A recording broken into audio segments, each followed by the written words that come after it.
Hello and welcome to another episode of For the Love of Sports. My name is Michael Rasile, and this is the show where we get to talk about sports, we get to talk about business, and we get to talk about everything in between. Wherever you're listening, wherever you're watching, you know what to do. Like, subscribe, share, whatever the heck you got to do. Please just go and do it. This is take two. Last week we tried this. The internet wasn't working so well. Looks like it's fine today. We have Matt O'Leary. He's a sports writer at Oddschecker. Matt, how you doing today, buddy? Doing really good. Excited to be here. We were powering through the issues from last week, but all good. Happens. Listen, I get it. I'm in the podcast world too. So onward and upward. Let's do it this week. Sometimes the internet just does not do what you want it to do. Matt, very excited to talk to you, obviously, about sports betting, content creation, right? This is pretty meta, right? We're talking about content creation while creating content. That's pretty incredible. You're a Mets fan, so we can commiserate on that for a little bit. You have a really, really cool background. Excited to get into it. But Matt, the first question I have for everybody on the For the Love of Sports podcast is, why do you love sports so much?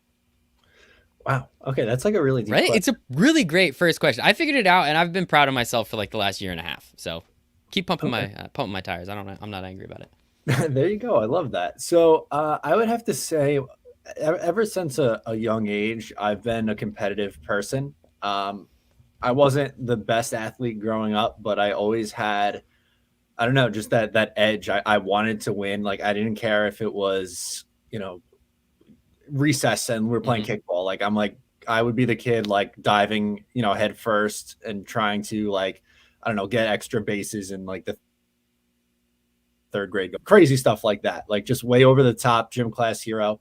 I know that's kind of a try hard move, but that was me growing up. Like, I just wanted to, try and do my best at everything. And from a young age, when I figured out that I wasn't good enough to be a professional athlete, I thought, okay, how am I going to, parlay this into being able to work in sport? I know, good pun, right? This guy. How am I going to be able to do this in some capacity for a job? And I figured out content creation and fell in love with it there too. So that definitely expanded it. But I would definitely say just competition is the thing that really gets me the most. And the thing about content creation, right? There is a lot of competition in it. Like, you're competing against yourself. You're always trying to make yourself better. So it's kind of that golf aspect where it's really just you against your head. So if you can do things better and figure it out, I'm sure some days you're on and some days you're like, I've had better shows. I've asked better questions. And then there's obviously just the competition aspect of there's only so many hours in a day. Now, some people like myself, I could probably power through, 5 podcasts. They're hour long. They're kind of just in the background. Maybe I check in, check out kind of thing. But I also know people who, if they're not intently listening, they're not going to listen, right? It's one thing for radio. You're in the car. You need something to do. Well, now you're competing against songs and podcasts, right? Not just radio stations. So I guess, how have you utilized that competition and that love of competition within the content creation space versus yourself, as well as, maybe we don't need to point out some of your competitors, but versus them as well? How do you kind of handle that? Like, is there that gym class hero aspect still, or are you kind of a little bit more, tempered in your wiser older age? I guess maybe a little bit more tempered, but I think I like the point you brought up about competing against yourself in content creation, because from the get-go, and I always, tell people this, because I feel like so many people want their stuff to be perfect right away, where I always think it's better to just get as much of it out there as you possibly can early on, and then you figure out on the fly, like, what works and what doesn't. So in that way, the competition played a role in early on for me of figuring out, okay, what am I doing well? What do I need to improve on, kind of a thing. And then, you take notice of, people in your industry and what they're doing and things that they do that you like, and some things that you don't, or, maybe I don't like that take that person had.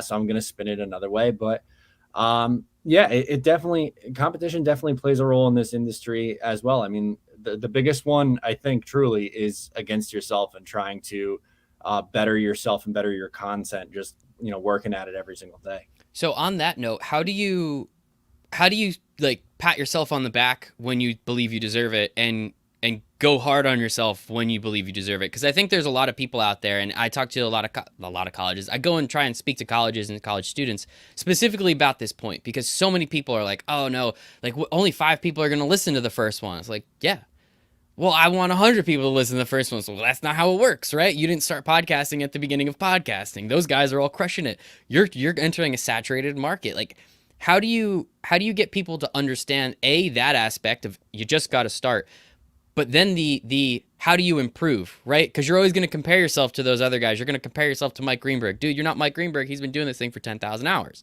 So like how do you kind of do that for yourself? I guess we'll start with the creation and then we'll go to the actually trying to improve part. Yeah, that's a really good point with all of it. And I think for myself and what I tell other people, and you don't do it to get like, oh, I want to hit X number of views. Mm-hmm. Like, do it because you love it. Like, I wake up every day and I want to write, or I want to make a video, or I want to do a podcast. Because if you're just in it for whether it be the clout and getting Mm-hmm. the views or the money, then you're in it for the wrong reason, because 99 times out of 100, you're not going to make the money or get the clout that you want. So you just got to do it because you love it. And in terms of getting better, like, I don't know. I feel like some days you could just tell, like, okay, maybe that wasn't my best effort, or I got a little bit lazy in this area in editing, or anything. I feel like after a while, once you get the reps in, you can kind of just tell what your standard is, and if you fall below that, then that's the competition effort. You want to go back better, the next time, and improve on it. I like that. Yeah, it's one of those things where I mean, I've only done, I don't know, couple thousand episodes at this point. I've interviewed upwards of 500 people. Like, I can tell when I have a good episode and I can tell when I have a shit episode. And like, it's one of those things. It's understanding, it's being aware, it's figuring out what happened, and then just being, again, using that word aware moving forward. So that way I don't use a lot of ums and ahs. I mean, occasionally they'll come out, right? That's always going to happen. Now I kind of use them on purpose, right? Like there's a way to kind of spin that a little bit so that you can kind of be like, I don't agree, right? So there's ways to do that. And I guess in terms of the content creation journey, what was it about writing and spoken word and video that really caught your attention? Because everybody on planet Earth, right? Any sports fan would tell you, yeah, you have the coolest job in the world. People pay you to talk about sports. It's not as easy as it sounds, right? No, it's not. And it's, believe me, I am blessed and I have so much fun doing what I do every single day. I love it. I don't want to give off the impression that I don't. But there's so many hours that go into it. It's not just, oh, I'm going to sit down and type up about the game. No, no, no. There's so much more that goes into it. And if you're trying to build a podcast or a website or, a YouTube channel, it takes a long time before anyone recognizes you, and the effort has to be there. Like, there'll be times where maybe your friends want to go out and just have fun, but no, you can't. You gotta cover a game, or you gotta edit a video or something. And I think it's just, you have to be willing to make certain sacrifices. And some people say, like, oh, I want to do X, Y, and Z, and then they don't actually take the steps to do it. So I think that's the thing, is realizing, if this is really what you want to do, then okay, you have to realize, I have to now make these sacrifices so I could actually achieve that goal. You know what I mean? 100%, right? Like, it's one of those things. If you have a podcast that comes out Monday mornings describing what happened Sunday night, you can't just be like, I'm actually on vacation this week. Like, no. And then you really don't have that, right? If you can't keep those, like, see, there I go again. I use an and an ah, so I guess maybe I'm not perfect. What's the word I'm looking for? If you can't keep those, The consistency. thank you. Yeah, if you can't stay consistent with yourself and honest with yourself, you're not going to, like, you're actually not honest and consistent with your product. You're not honest and consistent with your community that you're building or the audience that you have. So that part is, I think, very, very important. So let's actually hop back, back in time a little bit, I think, which would be pretty important, right? So you got into, I mean, at college, you worked at your college radio station. You ended up becoming a professor there, general manager of the radio station, but you had one really cool job. Was this through your college that you got to be the board game operator for the New York Mets? So yeah, so this is how it worked. I worked for a radio station called WBAZ, which is out east on Long Island, and they covered Mets games for the East End of Long Island. Like, I think they were on WOR at the time. Okay. And that really had a big signal around the city and Nassau County, but this is like way out east on Long Island. So they were just an affiliate station. So my job I would go to the radio station in the studio, and we would get a feed from the stadium. It was Howie Rose, and I Hmm. think Wayne Randazzo, or no, it might have been Josh Lewin Yeah, it still was there. Josh Lewin back then. Yeah. Yeah, it was Josh Lewin. The two of them, we'd get the feed, and it would be my job to switch between that and the commercials. And I pretty much just sit there, listen to the game. I'd have it on the TV so I could follow along, and play the commercials or legal IDs, whatever I had to do. But it was an internship through school.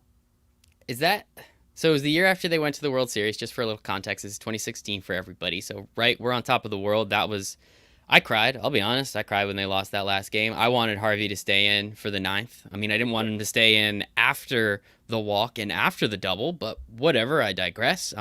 So what is that like? How competitive of an internship is something like that? Because it sounds like you're the only person in the studio. Because if all you're doing, and please, I do not mean to make this sound like you don't do much, but it sounds like flipping between the feed that you're given and the commercials. It's not rocket science, right? No, it's not. But there is a lot of responsibility there, as you are the one controlling what is going over the Hmm. air of an FCC radio licensed radio station. And there are usually a lot of important people listening to that radio station to make sure that everything is coming through correctly. So, well, yes, it's not a very difficult job once you're trained on how to do it. There is a lot of responsibility on your plate. I was the last person in or leaving, I guess. I had like literally I was 21 years old at the time. I had a key to the radio station. I was locking up, leaving at 1 o'clock in the morning after the post game show was Hmm. over and stuff like that. So yeah, it was pretty much switching between two channels and plugging in some commercials when need be. But there's a lot of responsibility on your shoulders, and you have to make sure that you're hitting your time markers and everything like that. And so you were talking about sacrifice earlier, and you were in that radio station for 162 games. Is that correct?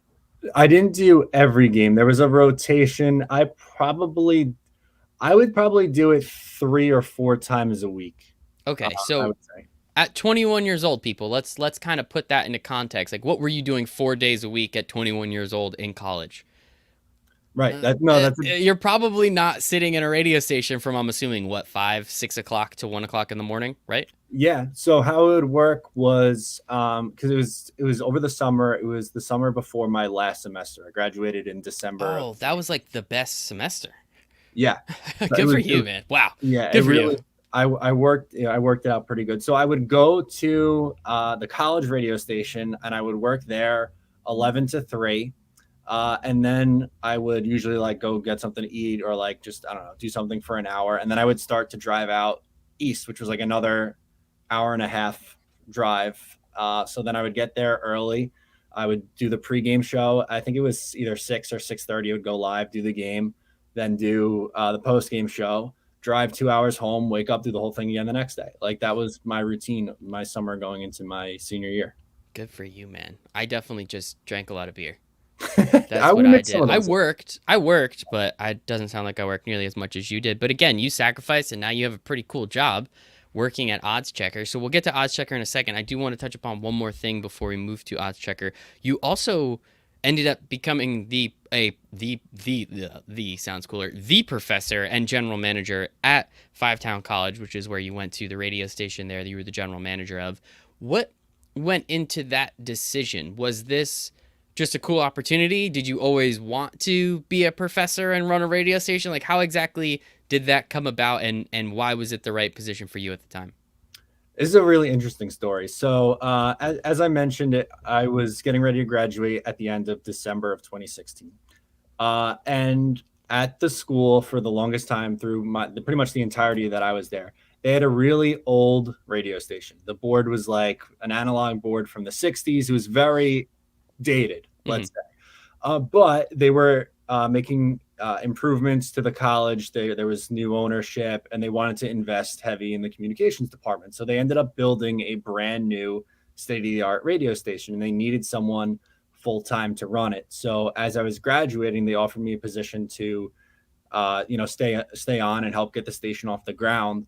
And there was a faculty advisor who he worked in the industry. He was on the air for 1010 Wins. His name is Gene Free. taught me everything I know about radio. And unfortunately, he was very, very sick with cancer, and he couldn't work anymore. And he unfortunately ended up passing away. But because of his illness, I had to take over his class mid-semester, the Oh semester wow. after I graduated, because they didn't have anyone else to do it. So I was 21 years old, thrown into, hey, you have to take over this radio class. And then I guess I did a good enough job where they offered me to, continue to, pick up this class. And I did that for 4 years. I ran the radio station, the day-to-day operations, and I did a radio production class for 4 years. And without you telling us exactly how many dollars that is, that's a full-time salary. That's enough money to actually live and breathe and do what you need to do as a mid 20-year-old. Yeah, it was. Yeah, for a while there, it was enough to run their station. It was a full time job. I did it 40 hours a week, and then I also had some side projects, writing for a couple different websites, doing Nice. my YouTube channel and stuff to get income that way too. But Very cool. yeah, it was a full time gig. Good for you, man. And where does writing come into this? Because you're obviously again sports writer at Oddschecker. Where was writing something that you were doing this entire time? Was this something that you kind of found along the way in the journey? Where is the writing aspect? So I originally went to college for journalism, but I didn't like the program, so I ended up switching to broadcasting instead, and stayed at the school. But when I was in high school, I wrote for my high school paper. I got a scholarship to Five Towns College for my writing. And then I joined a website called Eyes on Isles, and we cover the New York Islanders. I'm Hmm. still there. I've been there for 5 years. But I did that on the side, started a podcast for them in 2017. But that was pretty much where I would do my writing on the side. And from there, just, landed a few different gigs along the way. And I knew, in my heart, I wanted to get into digital media in some capacity. And then the opportunity at Oddschecker just came. So that's kind of how I ended up at Odds. Well, congratulations. And you just got hired there like within the last month, correct? At Yeah, Oddschecker? I think September 6th was my first. It was right Oh, after Labor Day. Yeah. happy anniversary. It's literally been, 31 days, I think. Good for you, Yeah. man. Thank Congratulations. And so, Oddschecker, really, really cool digital media site, right? Mostly based around sports betting. So, I guess again, let's go back to that. Was sports betting something that you were always paying attention to? Did you kind of notice after 2018, pass was repealed, starts to trickle in, and then all of a sudden it was kind of a boom. It's absolutely everywhere now. Like, where was that a conscious decision, or is this something that you kind of, oh, hey, this opportunity's coming up, I want to talk about sports? Like, how did the sports betting aspect get involved in your career? So it was always something that I was interested in. And when sports betting kind of really had that big blow up a couple of years ago, I was involving it in my content a little bit more. Like even still right now on my YouTube channel, I do a weekly pick show with a Newsday columnist, which is a newspaper here on Long Island. And we do, weekly picks. So I did that for a couple of years. And when I saw the, opportunity at Oddschecker, I thought it would be, a good one, because I look at this industry, and sports gambling is becoming a lot more normalized, and I Hmm. think that's a good thing. So it's not like I always wanted to grow up and write about gambling. It kind of just presented itself, and I think I'm in a position where I know enough about it and have learned a lot in this past month about it as well. And I just think, with the sports industry, that's where this is all going. So I think it's smart to get in now. Couldn't agree more. Full disclosure, I started working for a sports betting company back in April. I work for Caesars Sportsbook, so we actually do a Oh, little business with Oddschecker. So I know some of your friends over there. They're good people. I love working with them, so appreciate them. But I guess let's talk about Oddschecker a little bit more. What is it about this opportunity? What is it about this company that you really love that they said, right? Hey, we'll pay you full time salary. You come over here and do the thing that you love. I mean, is that just a match made in heaven? Is this the first one that came about? I mean, you were doing some cool stuff before. What was it about Oddschecker that made you say, you know what, let's dive headfirst into this thing? So I really like the concept of Oddschecker. Essentially, for those who don't know, you can go to the site and you can compare odds from different sports books on whatever you're looking for. Like, so let's say, for example, you wanted to bet the Thursday night football game. So you can go on and say, okay, if I want to bet Rams minus 2.5, let's say, whatever the line is, You can go and say, okay, this sports book is offering it at this price, this one at this one, and then you could find the best value for your money. Because I mean, that's what it's all about in the end, right? Mm-hmm. Making money. So then you could see, okay, I'm getting the best value here. So I like that concept. And at the same time, the idea of creating content to drive people to the site and see the opportunity that they have with the odds comparison tool, I think was exciting for me. So I wanted to hop on board. I love it, man. Yeah. For anybody out there listening, check your lines, kids. Shop around. Do what you can because I work for one of the books. Let's be honest, it's not always going to have the best price. That's not how it works. Now, I will say we have some great baseball prices, but I'm not here to promote my day job. I'm here to promote you today, Matt. So appreciate you coming on. So I guess how there obviously has to be a different way to create content, as you said, to drive people to do something rather than just your eyes on aisles. I apologize if I'm saying that wrong. Eyes on the aisles? Eyes on aisles. Eyes on aisles. I had it right the first time. There has to be a difference, right, in creating that content.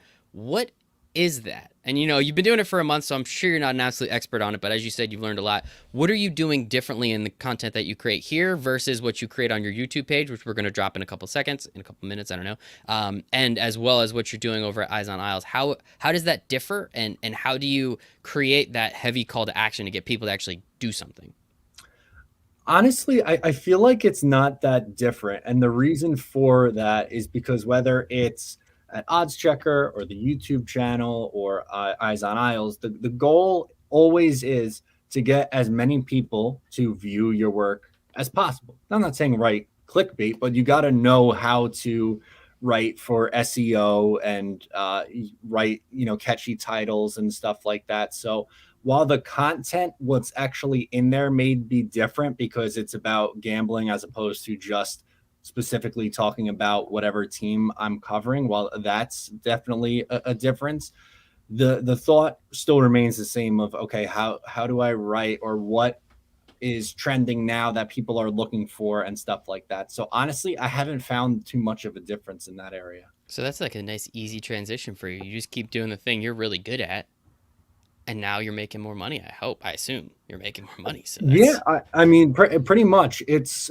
very much so an extension of what I was doing, and on a bigger platform, and just obviously, you'll add your links, whatever you're trying to get people to go to, and I'm sure there's people higher up above me who know who's getting more people to click and stuff like that. But I think from my perspective, my goal remains the same in providing quality content that people want to click on and see. I love it, man. And one thing that's really interesting about sports betting, sports gambling, is the education around it, right? I have been boots on the ground speaking to people that have absolutely no idea what they're doing, and they're just throwing money around. It's like, hey, let's just try and figure out what we're doing first, right? Like, cool, your bankroll is your bankroll. I'm not here to tell you what you can and cannot bet, but you just at least need to understand, like, what does minus 110 mean? What does plus 9 mean, right? Like, I've ran into people where they're like, oh yeah, I took Cowboys plus 9, the Thursday night game actually. Yeah, I took Cowboys plus 9. I think I lost. It's like, no, dude, you won. Like, you're good. Like, you got nothing to worry about. So how did you go about the education within your work, or even for yourself, just to learn more about this? Because as you said, it's so wide open now in so many places, so many states, so many people now have the opportunity to do this, and it's fun, and you're going to talk to your buddies, and you're going to have a good time with it, and you're going to listen to Matt because he's hopefully going to give you the right picks. Rams minus 2.5, it sounds like. But how did you make sure that you're educating people and you're at least giving them that information, or Oddschecker's educating people to give them that information, so that way they're not just people just sitting there like, I don't know what I'm going to do. I'm going to click some buttons. I just lost $50. This sucks. So the very tough part with this industry is that there's no perfect formula when it comes to gambling. There just isn't. Otherwise, there wouldn't be sports books, right? Like that, they're good at taking people's money. But what I try to do is just give people context. So I like to look for trends, for what has this team done against the spread in this situation. So for instance, like for tonight's game, I'd look at, okay, as a home favorite, let's say the Rams are, this is just a made up number. Let's say they're 4-2 against the spread in their last 6 games at home as a home favorite. So including things like that, in trying to, again, it's basically you're doing your best to make an educated guess on what's going to happen. There is no perfect formula to it, but at the end of the day, if I can give someone information so they're not just flying by the seat of their pants, oh, I like the Jets, so I'm going to bet the Jets, or I like the Giants, so I'm going to bet the Giants, but giving an actual reason why behind it too. I do like the Giants, and I do bet the Giants. I know they're going to lose most of the time. Had them last week. That's good. Had them I'm last sure week. that worked out. It worked out. I'm not angry about it. So that's always fun. And yeah, I love just looking at the trends. It's not right past, what's that whole, they use it in finance a lot, past performance is not indicative of future results, right? But it at least gives you something to look at. You're not, as you said, just blindly guessing. So I think it's really interesting. I guess what are, like, if you don't mind, if you want to get into it a little bit, what are some of those things that you look at, right? Like major line movement. I think the game opened at a pick 'em, and now it's 2.5, almost went up to 3, right? Road favorites versus home dogs. I think Seattle's actually at home this week, and they're the home dog. And Russell Wilson in primetime. I'm sure you saw that graphic. It went around. Everybody had it today. 28 and yes, yeah, blah, blah. So like, what are some of the things that you do look at when you look at football games, when you look at hockey games, baseball games, that you're just trying to pay attention to? And maybe not all of them are relevant, but some of them can help you paint that picture a little bit better.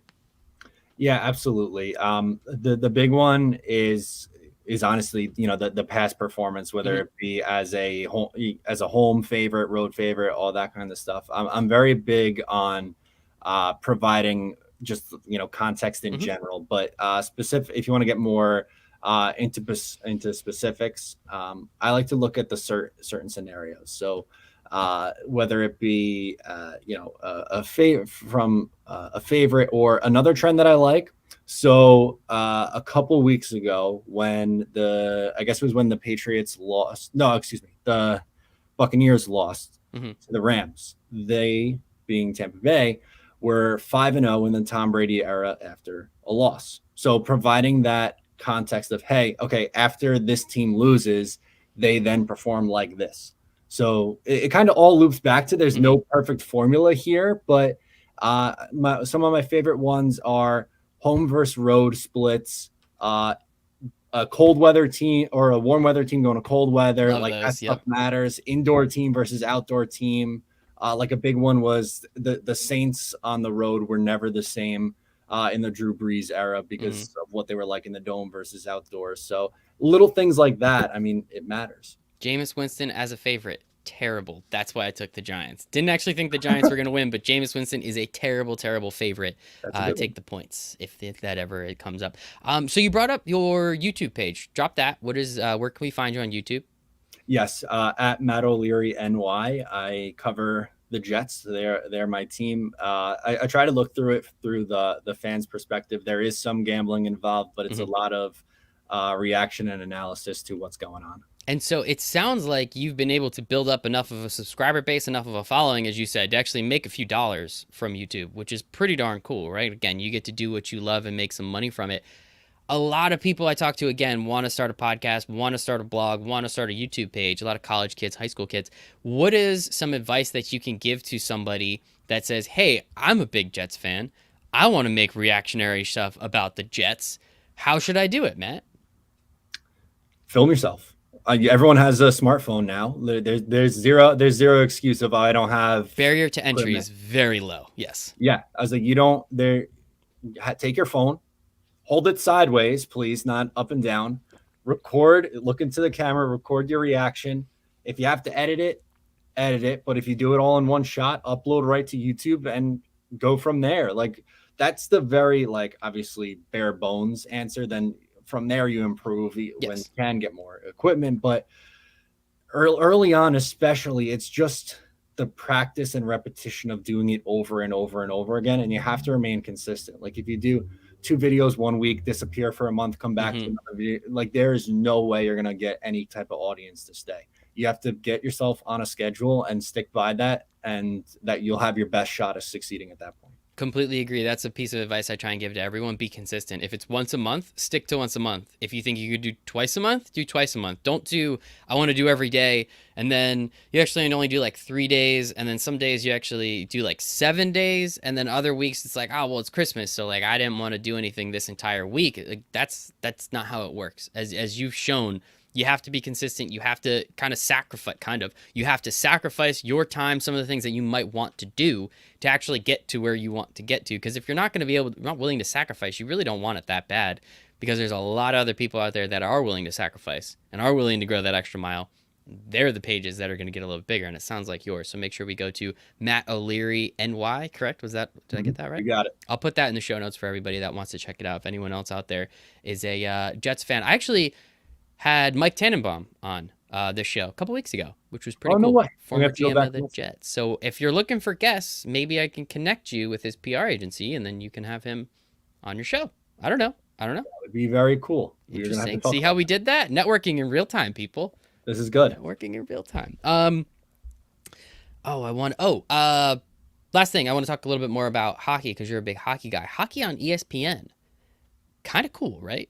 Oh, very cool. It's nostalgic for me because I was getting into the game in the early 2000s, which is when they were on ESPN. So I also remember, oh my God, I think it was 2005. ESPN had a video game with Martin St. Louis on the cover. I loved that game, played it all the time. Well, like, it was way dated and I was still playing it. Just absolutely loved it. So just the theme song's phenomenal, and it's just the nostalgia vibes is what I'm really looking forward to the most with that. Yeah, I was more of an NHL hits guy back in the day, but they can't quite do that anymore, right? Slugfest hits and blitz, you really can't do those anymore. Unfortunately, those were the best. But with that, like the popularity of hockey, right now, you have the biggest sports media company talking about this sport. They essentially just like pretended it didn't exist since, I don't know what, 2005, right? For the last like 15 whatever years it's on NBC. Now you have it. Now we have all this streaming, right? And I'm looking at just the schedule coming up, in every single game, ESPN Plus, ESPN Plus, ESPN Plus, ESPN Plus, ESPN Plus, and I cannot wait. If there's going to be multiple games on every single night, like they do for MLB, right? There's at least 1 or 2 games on MLB or on ESPN Plus for MLB. And that's going to be my second screen, and I cannot wait for that. It's going to be absolutely fantastic. In terms of, the media focus, right, the gambling focus, which you do, the content creation focus, how much do you actually see that getting extra people involved? And I know you can't quite gauge it, but what do you think that level of engagement is going to be with so many more people, with ESPN talking about this sport that you love so much? Yeah, it's really big, and I think the more eyeballs you can get in front of it, I think more people will fall in love with the game, especially because, like, in the playoffs, like, to me, there's nothing like the Stanley Cup playoffs. I love sports in general, like football, baseball. Those are huge things. And, football is probably my number one sport, but there is nothing like the NHL playoffs. And I think when this new audience, based on like the streaming aspect too, like that's going to, give so many opportunities for new people to find the game. They're just going to fall in love with it. And I can't wait for that, because to me, that's when you catch the new fan base, is when, your best product is out there, which is by far the playoffs. So I have to wait a few months, but it'll be well worth it. Right, you're not looking for NB or what was it? CNBC they would have games on, and USA NBC would have the game. No, yep, USA. What are we doing? NBC. No, so ESPN 1, ESPN 2, right, and ESPN Plus. I have all those. That's easy for me to find. And Matt, I could not agree with you more. Hockey is not my favorite sport. I love football. I love baseball. I watch basketball because it's on, but the NHL Stanley Cup playoffs. Double overtime, in my opinion, was only created so we could get to triple overtime. Game 7, any type of overtime, third period, tie game, the level, I will find myself, my hands sweating, sitting on my couch. I'm doing literally nothing, just sitting on my couch, and my hands are sweating because that's how intense it is, and I absolutely love it. You're right, we have a couple months to go, but I cannot wait. It is going to be absolutely fantastic. Matt, this was awesome, man. Really appreciate your time. We're at a little over a half hour. I think we did a lot. You told me a little bit about your story, what you did, how you're doing it, what you're doing now. Give me your handles. Give me where can we find your content. Tell me all that stuff, and then I will also put it in the show notes for anybody that's listening. And you're driving, so you just kind of want to click a button later. So lay it on me, bud. Sure. So you can find me on Twitter, Instagram, YouTube, even TikTok. That's important, kids. Oh, good for you. I'm not on TikTok. Okay. At Matt O'Leary NY. All kinds of content there. Like I said, I cover the Jets, Islanders, talking all sports over there, covering gambling for Oddschecker. So keep him busy there. And would really appreciate, keep giving me a follow. I love it. I'll make sure all that is in the show notes for everybody. But Matt, sincerely appreciate it. This has been absolutely fantastic. Thank you, and to everybody listening for your time. It's the only thing we don't get more of. So I want to thank you for giving me some of yours. But other than that, man, I hope you have a wonderful day. Jets at 9 o'clock in the morning on Sunday coming up in London. So I hope you enjoy that one. Hockey season right around the corner, man. It's beautiful. The month of October, man. There's nothing like it. I can't wait. Good, all good things. Thanks a lot for having me on. Appreciate it. Really appreciate Bye, it. everybody.